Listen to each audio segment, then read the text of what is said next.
Hello and welcome to From Hidden to High Profile and why speaking is the smartest business strategy for 2026. I'm Sandra Garlick, I'm a speaker mentor and visibility strategist, and I've been speaking on stages for over 25 years. I used to practice as a solicitor and I was media trained to speak on stages, in front of TV, radio, and all sorts of things. I'm also the founder of the Woman Who Awards, which celebrated its 10th anniversary this year. I'm also the host of Mic Drop Moments podcast, which celebrates its 200th episode very, very soon. And I was awarded my MBE for my services to women in business. So I'm going to talk about you can spend years chasing algorithms, perfecting your posts, tweaking funnels, doing everything that you think is right. But I believe that if you're speaking in the right rooms, you can build trust, rapport, and visibility much quicker than you can online right now. So let's have a quick overview in what I'm going to be covering in this short time I have with you today. Why speaking outshines every other marketing strategy in 2026. How to use the 5 Ps to go from hidden to high profile. The one-to-many approach that builds trust, authority, and that all-important audience growth. So the reality of visibility in 2026 is there are too many voices, too many platforms, lack of connection. The online noise problem, it's really noisy out there and our attention spans are shrinking. People are actually switching off and there's an over-reliance on social media and ads. What if it could be different? The visibility challenge as I see it and why most business owners stay hidden is that noise. It's the fatigue and it's the fear. They fear of being judged, being not ready and staying silent. So the hidden trap, who am I to speak? Self-doubt, I'm not good enough. That perfection paralysis, simply wanting to feel ready and you're not there yet. I can't do it yet, I'll do it next year.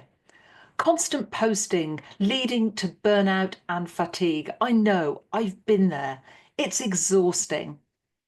And it's so crowded and competitive and noisy.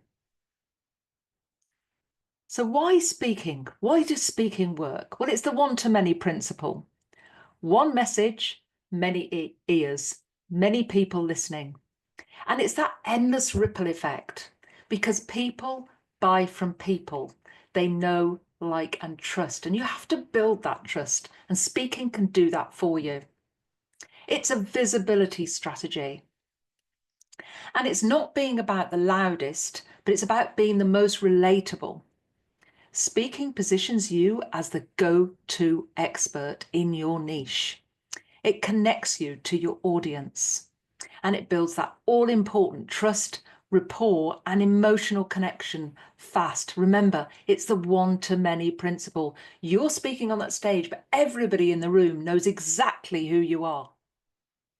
Maya Angelou said, I've learned that people will forget what you said. They will forget what you did, but people will never forget how you make them feel. And speaking does that. You can make people feel in that audience. So I'm going to share the 5 Ps of speaking with impact: planning, preparation, practice, performance, and promotion. So let's start with the planning. Know your why. Not only your why of what you're doing, what you do, but why do you want to speak in that room? Why that particular room? Who do you want to speak to? I was once invited to go and speak to the Plumbers and Heating Association. They weren't my target audience. I knew nothing about plumbing and heating. I was not interested in it. Was I going to turn up with the right energy?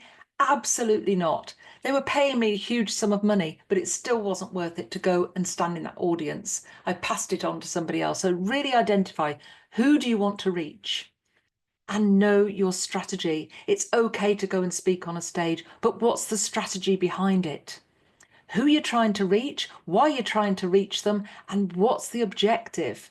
Having an objective and what's going to be the ROI on that speaking engagement.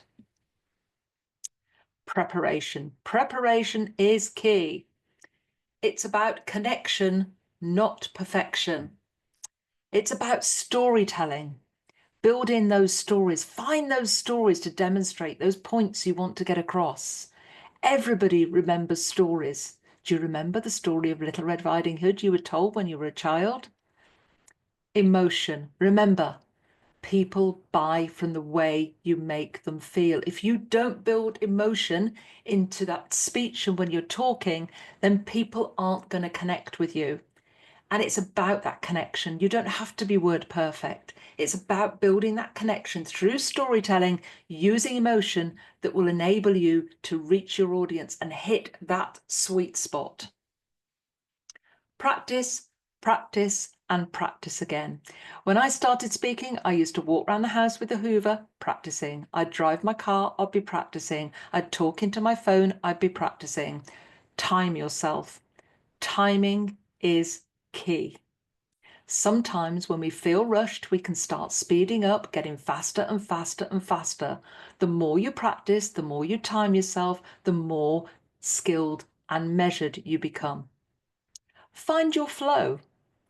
By practicing, you'll find what works. You'll find those words that are hard to pronounce. Specificity. Yes, I still can't say it, so I avoid it. I don't build it in. You'll find the words that naturally come to you. Avoid scripts. I've got a great script I've got a great video that I can show you of my bloopers. I once went to record a 2-minute video promo for my website. I turned up, I got a beautiful 2-minute script. It really packed a punch. The problem was I kept forgetting where I was.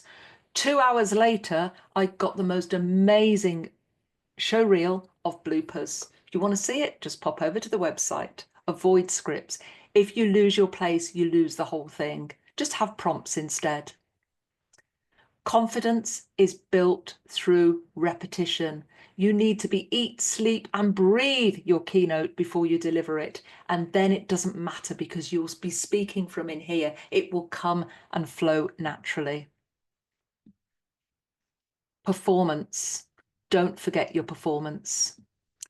Be authentic, be you. I've seen so many speakers get up on stages and stand and be somebody totally different. Everybody has seen the Amy Cuddy power pose that she did from her TED talk, and so many people use it. The problem is it doesn't always land right. Don't try and be somebody else. Be you, deliver in your own style. Have energy. When you're speaking online, you need far more energy than when you're speaking on stage, but your energy will keep your audience engaged.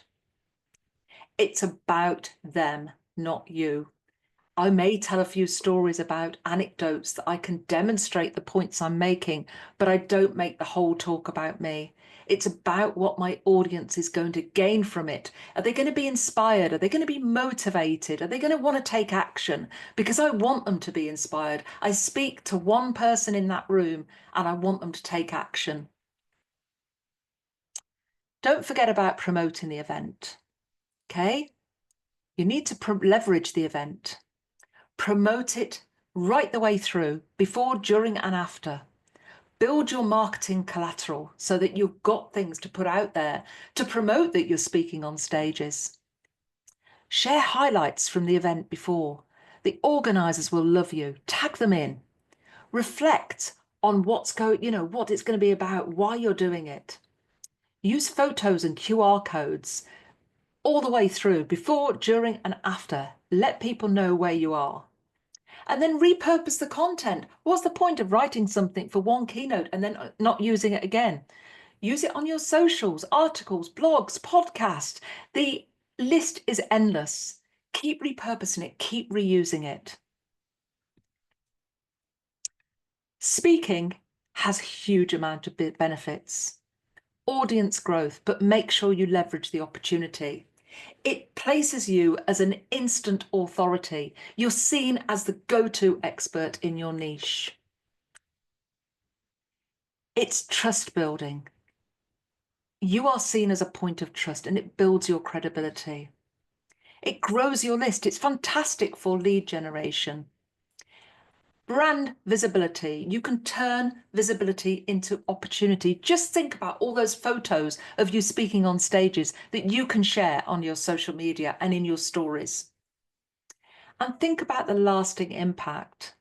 Some of the words that you deliver from stage will land with your audience. They will land in ways that you don't expect. They will land in ways that inspire for them to do things. You're building a legacy. What I find now is people actually quote me. They start quoting my little isms, my little sayings, my little quotes. And they come back to me. They quote them online. They quote them when they're speaking. That's fantastic. I'm building a legacy. I'm inspiring others to be role models, to go and inspire others again. That's my legacy, lasting impact. So what's next? Think about, where can you speak for 15 minutes? Sorry, what can you speak about for 15 minutes without even thinking? That could be your first topic. Who is your ideal audience? And where do you want to speak in 2026 for maximum impact? You can create your mic drop moments too, but what's holding you back? Speaking grows your audience, your authority, and your impact. It builds rapport, emotion, and trust. It turns connection into opportunity. I invite you to build your speaker strategy for 2026. Say yes to those opportunities. Work out the how later. Start small and build momentum. And think beyond the stage, but that's for another session. If you want to find out more about speaking on stages in 2026, just connect with me here.